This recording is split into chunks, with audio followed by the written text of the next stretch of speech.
Bienvenue sur la quatrième étape du Tour d'Oman, direction Yeti Hills avec une étape raccourcie à seulement 104 km avec tout d'abord, comme d'habitude, dès les premiers kilomètres de course, une échappée matinale qui va se constituer et comme d'habitude, une formation va contrôler cette échappée. C'est la formation du leader du classement général, la Soudal Quick-Step de Luc Lamperti.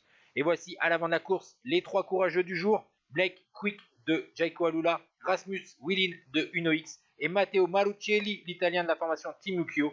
Mais ils vont être repris à 11 km de l'arrivée avant d'attaquer les petits reliefs de ce final, avec notamment une ascension pas très difficile, Argissa, 3 km 200 à 5,5% avec les plus forts pourcentages au pied de cette montée, et en haut il y a des bonifications.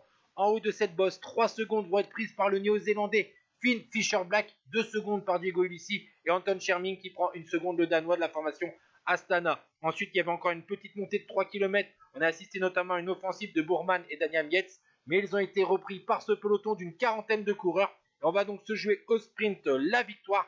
Et le succès va revenir au 6e de la première étape. Le Belge Amaury Capio qui signe la deuxième victoire de la formation Arkea Samsic cette saison. Il devance Ide Relling, Davide De Preto, Rezo Serrada et Lorenzo Rota. Et du côté du classement général, grâce aux bonifications, Finn Fisher-Black récupère son maillot de leader avec 3 secondes d'avance sur Lamperti et 9 secondes sur Ulissi. Ciao tout le monde.